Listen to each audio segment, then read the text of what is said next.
Бельгийн хаант улсын элчин сайд болттой уулзаад байна. 20 минут хүргэе. Сайн байна уу? Сайн байна уу? Сайн явж ирсэн үү? Сайн явж ирлээ. Цаг хугацаа ухраагаад бас таны найз зүсийн тухай тодруулъя гэж бодод байна. 1990 оны ардчлалын дараа таны болон голомтын баясгалан болон цагаангуа гэж ерөнхийлөгчийн намын газрын дарга байсан тий. За ингээд зориг нарын зураг бол олон нийтэд илүү танил болсон. Тэгэхээр та бүгд хэдийнээс найз нөхдөд харилцаатай байсан бэ? За яг нэг тийм одоо тухайн үед бол найз нөхөрлөж байгаагүй ч арчлалаар бол арчилсан хувьсгалаар бол ойртож, дотносож ингээд энэ хувьсгал бол биднийг нэгтгэж өгсөө. Зориг маань яг амиа алдсан тэр өдөр хүртэл бид нар бол өдөр тутам харилцдаг.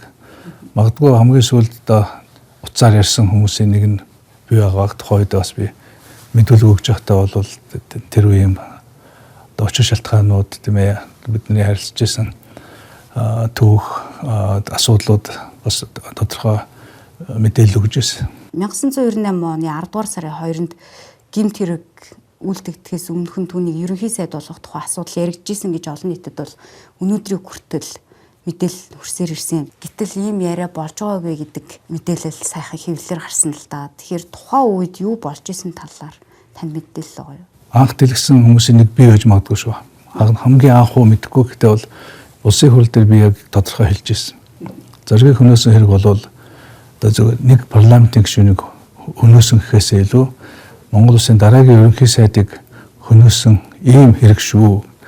Яг л тэр үед засгийн газар огцорцсон одоо арч холбоо хэвсэл дараагийн засгийн газараа тодруулж чадахгүй тийм ээ ерөнхийлөгчдөө зөрчилдөө дотроо зөрчилдөө маш хүнд байдалд улс орн бол ер нь тэгээд нэлээд харанхуй ангал руу аажмаар гулсж ирсэн тийм үе. Тэгээд одоо нийтийн зөвшөлтсөлд хүрэх ийм ерөнхий сайдыг тодруулахад одоо бас олон сарын үйл явц. Тэгээд энэ хугацаанд бол одоо хэдэн хүмүүс бол ерөнхий сайд болъё гэд тодорч ирсэн болох болцоо тухай үед бүрдээгүй. Зориг бид бол үнэхээр ойрхон байсан. Бид тэр үед их олон газар хамт явж ирсэн. Одоо ер нь өдөр болгон л уулздаг, ярилцдаг, ойлголцдог зоригийн фракц гэдэг бас нэг тийм бид чинь ойлголцдог хүмүүс нэг тийм нэртэй байсан 10 гаруй гишүүд. За энэ дээр бол одоо консенсус хүрэх болцоотой хүн бол зориг юм аа. Тийм учраас та ерөнхий сайд болох ёстой гэж бид бас олон сарын турш шахсан шүү. Энэ бол байнга одоо татгалзаж ирсэн. Тэргүй би болох хэрэггүй одоо бусад болох болцоотой хүмүүсэнд болдог яа гэж дандаа харшаа суужсэн. Яг тэр өдөр аимшигт өдрийн одоо төгсөн тэр үед л зөвшөөрч тэгээд яг тэр өдөр бол бүр чухамдаа бүр яг одоо тухайн одоо нэг дэвшүүлдэг хурал тийм ээ тэр бүх процесс тэр фракцуудын зөвшөлтсөө өдргээд энэ бүх юм бол маш бодтой орж ирсэн.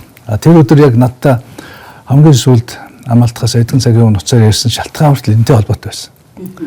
Яг тодорхой одоо миний бас ингээд харьцдаг нутгийн гишүүд ч гэдэг юм уу тийм ээ. Ядгаа тим гишүүдтэй бол бас үнэхээр одоо дэмжлэг авахар ажиллаарай. Тэгээ үнэхээр би болох юм бол үнэхээр одоо гишүүдийнхээ олонхын дэмжлэгээр үнэхээр одоо найдвартай одоо дэмжлэг авч болох ийм шаардлагатай байгаа. Тийм хүрээнд л асуудал ярьж байна. Тэгэхээр энэ бол яалтчгүй бодит үнэн. Энэ бол Монгол улсын одоо яг арчсан холбоо хвшлын засаг өрж ирсэн тэр хямрал жилүүдэд энэ хямралаас гаргах одоо энэ арчлалын бэлэг тэмдэг болсон, нэмжин сэтгэл болсон, арчлалын одоо жинхэнэ алтан хараа цааны дунд ноён ориглон болсон Монгол улсын дараагийн ерөнхий сайдыг бол хөнөөсөн ийм явдал байсан гэдэгт бол би бол 100% итгэдэг. Тийм ч учраас энэ асуудлыг би байнга тавьж, байнга одоо энэ талаас энэ араас бол хөөцөлж ирснийг бол хүн болго мэдэх байхаа. Тэгэхээр ерөнхий сайд тасаа алтан уяг бол шудраг бусын хонгил гэж ярьдаг тий. Тухайн үед нь ч гэсэн бас анхаарал татсан олон үйл явдууд болж ирсэн. Хууль, шүүх гэх мэттэй. Тэгэхээр энэ хонгилын тухайд та юу хэлэх вэ? Өөрөөр хэлбэл нэг шүүгч удаа дараалан авилга албан тушаалын гэмт хэргийг шүүгээд тэр нь хин нэгний ашиг сонирхлыг хангасан байж болзошгүй гэж хардахаар шийдвэрүүд гаргадаг байсан. Та бол гишүүн багтаа бас нэлийн шүүмжилдэг байсан тий. Тэгэхээр энэ хонгил өнөөдөр байна уу? Ер нь ямар учиртай хонглын талаар ерөнхий сайд бас алтан уяг ярьдаг байсан бэ? Яг энэ хонгил бол тэгэл улам дамжсаар үнэхээр хонгил болцсон юм аа тийм ээ. Анх бол бас арайч ингэж эхлээгүй юм тийм ээ. Бас юм хэмжээндээ байсан цаг үеч би. Гэхдээ бол аажмаар бол үнэхээр тодорхой эдийн засгийн бүлэглэлүүд одоо засгийн эрхийг авах хамгийн гол хэрэгслээ бол энэ хууль хяналтын байгууллагуудыг болгоод энийг сүүлдээ энэ ч бүр төгөлдржөөд одоо төгс хэлбэрээр бүр хонглын хэмжээнд очиод тэр хонглоор нь манус ч гэсэн ороод гарсан тийм ээ. Манан бүлэглэлийн дүрмийг зөрчсөн ерөнхий сайд Алтан гуйгт сануулга болгож түүний ахлах зөвлөх туслагуудыг баривчилж хэрэг тогчээ. Ерөнхий сайд Алтан гуйгийн ярилцлагадаа нурдснаар ерөнхийлөгч элбэг дорж үгэн дор эсвэл огцор гэж шаардсны дагуу түүний засгийн газрыг огцруулв. Бүлэглэлийн эрх ашигтай зөрчилдсөн Монгол Улсын шадар сайд хүрэлцэх болон засгийн газрын хэрэг хэрэглэх газрын дарга оюун эрднийг тагнаж шагнасан нь тогтоогдсон билээ. Тэгээд ер нь бол ямар жүжиг тавьдаг, ямар амар хүнийг хилмигдүүлдэг, ямар амар гар хэрэгслүүд хэрэгэлдэг тийм ээ. Ер нь бол аймагт сүрдүүлэлт ингээд шүн гэртээр гэрийг нь хаалгын оогоод тавьсан. Тэгээд гэртэр хүн байгаа хүн шүн нойргоо оноглож шít. Гэхдээ ер нь бол тэгэл байнга мөрдөн тийм ээ. Тэрийг нуухгүй мөрдөн. Ер нь бол айхтар тийм ээ. Тэгээд сони хэвлэлтэйгээ бол маш тийм уялдаатай. Аимшигтай тийм одоо хүмүүсийг бол хэлсээр тийм ээ хомгорлон. Ер нь юу ч тийм ээ ирээцээргүй тийм ээ. Ямар ч одоо алхмыг хийхэд бэлэн үнэхээр одоо хуулийн гэж хэлэхээсээ дээрмийн ийм одоо дээрмчний ийм тогтолцоо бол яг бүрэлдсэн л дээ. Тэгээд энийг одоо хизээ яаж бүрмөсөн одоо устгаж ард нь гарах энэ бол бас Монголын ард түмний бас насцсан урсгалтай дүүх хэмжээний том тэмцэл. Тэгээд шударга ёсны хувьсгал гэж бид нэрлэдэг байгаа 5 жилийн өмнөөс яг энэний төлөөл одоо эхэлсэн шүү дээ. Тэгээд энийг тэтгэж байгаа шалтгаан нь болохоор энэ уул уурхаанд баялагын талд орлого тийм ээ. Энэ орлого олон түмэнд хил тод ард түмэнд очиж энэ талд нь энэ аимшигтай хонгил одоо угсарсан тэр хүмүүсийн одоо хүч чадал нь мохож энэ хонглыг нураах ийм л нөхцөл байдал бүрдэн. Тэгэхээр энэ бол яалтчгүй хоорондоо холбоотой. Тэгэхээр өнөөгийн хүртэл бол бид энд төвшөнд хүрч чадаагүй л байгаа. Шүүх засаглал, хууль хяналтын мөрдөх байгууллага гэх мэт томоохон байгууллагуудыг эрх мэдэлтэй байлгах нь өөрөө энэ хонглын бас учир шалтгаан байв уу? Жишээ татаж ярил. Хэнийг ч амлана тийм ээ. Ер нь бол тэр хинч одоо амнаас болон одоо эрхчлөө нэг төр нь бол баталгаагүй гэдэг энэ тогтолцоог бол иж бүрэн өгсөрсөн байхгүй юу. Тэгэхээр ямар сайндаа л одоо тухайн үед тийм ээ одоо өнөөдрөөс ирэхэд бол ингээд шадар сайд ерөнхий сайд байсан хүмүүс нь хүртэл тийм ээ өртөж байна. Одоо өөрснөө мэдгдээ тухайн үед ч мэдгэжсэн маш том асуудал байгаа шүү дээ тийм ээ. Ерөнхийлөгч элбэг дорж өөрийн хонглын шүүх байгууллага санаархлаа биелүүлэхийн тулд 2013 оны 1-р сарын 24-нд шүүх байгууллага тухай хуулийг улсын хурлаар батлуулжээ.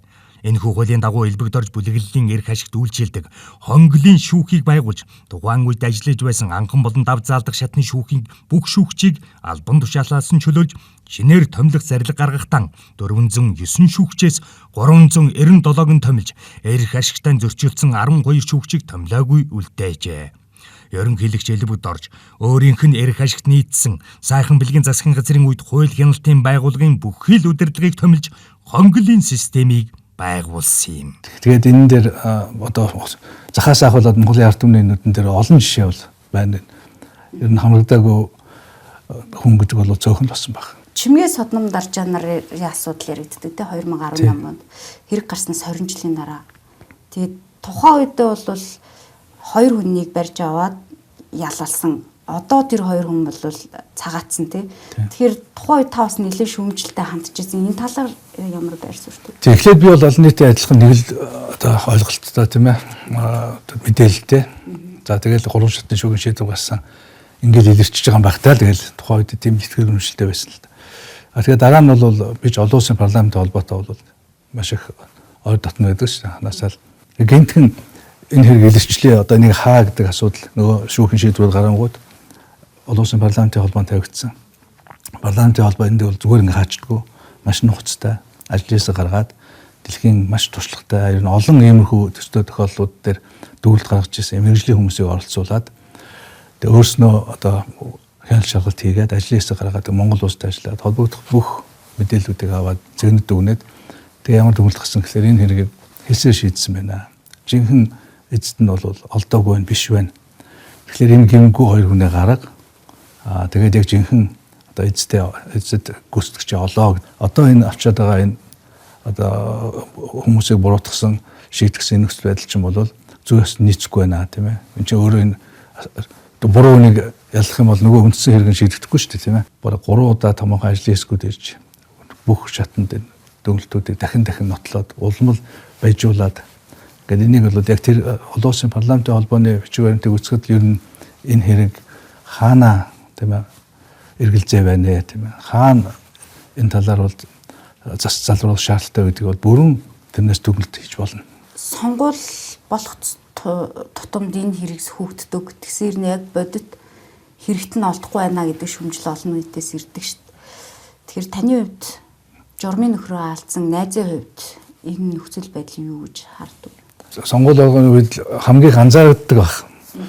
Ер нь бол энэ хэрэг яригддаггүй өдөр сар гэж бараг байхгүй шүү дээ. Өгөөдөл жилд 2 удаа сонгуулгүй жил ч гэсэн олон улсын парламентын холбооны тогтоол ирдэг байхгүй. Энэ хэрэг эхний үед бол илрээг байна. Яагаад илрэхгүй байна? Та нар энийг илрүүлэхин төлөө яг ямар алхмууд хийж байна? Хуулийн байгууллага юу гэж, парламент юу гэж энэ тайлангийн дагуу тогтоол ирдэг. Сүүлдээ чимгээ содон даржааг ялсны дараа наад чин та нар хүн хэлсээр ялжлаа шүү дээ. Энэ хэрэг чи илрээгүй хэвээрээ байна шүү дээ. Энэ дээр арга хэмжээ аваач гэдэг тогтоол жил болго ирдэг. Байнга л анхаарлын төвд байсан.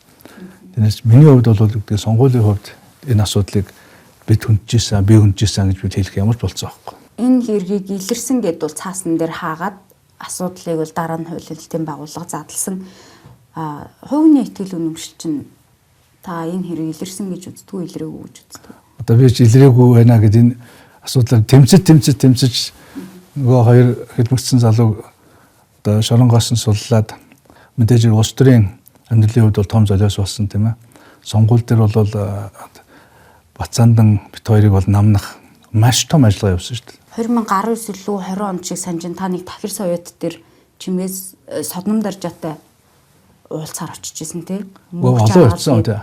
Олон удаа очсон. Тэгээ очих болгондоо бид нар яг эднэрт тулгараад байгаа тийм ээ. Тэр аюул занлыг анхааруулах полиграфт орохыг яг өмнөх өдөр охин нь амнасаа алдаад маргааш нь яг полиграфийн өмнө шин тэрийг пал хэлж тийм ээ сандралд оруулж байгаа. Тэгээ полиграф руу орох ч гэдэг юм уу тийм. Ер нь бол энэ бол аимшигын хэн үзэж байгаа юм шиг маш их түүх хөрнөө. Тэр бүгдийг би гэрчилж өдөр болгон тэмцэж асуудлын дэлгүүд тавьж анхааруулга сануулгын өгч шаардлагыг тавьж ингэж л ирсэн л дээ тэр. Тантай уулзахдаа өөрөө содном даржуул юу гэж хэлж исэн бэ? Гайлал нь тиймгүй бид тийм хэрэг үлдээгүй гэдэг дэр. Мэдээж хэрэг бид юу гэж ийм их вэ? Ямар муухай усуд вэ? Яаж бид нэг ийм тохож чадчихэв? Үнэхээр хүнд хилмигдэлд өртсөн гэдэг нь мэдрэгдэхээр л тийм уулзтууд болж ирсэн. Биш шийдсэн гар бол бис мэдрэн шүү дээ тийм ээ. За энэ ч дээр худлаа яриад байна гэдэг. Тэгээ ингээд ярилцахад бол чимгээ бол хизээч юу хэрэгэж хүлээгөөгүй шүү дээ. Төсвөлд нь Санжаа сүрэнгийн зориг гэдэг ерөнхий сайд дуусан бол Монгол улс ямар ах байсан бол? Өнөөдрөөс бол 180 градус өөр маш өөр улс болох байсан. Монгол улс арай ч ийм замаар явахгүй байсан баг. Тэгээд төсвөлд нь би Монгол хүний саруул ухаанд итгэдэг гэдэг үгээр дуусгая.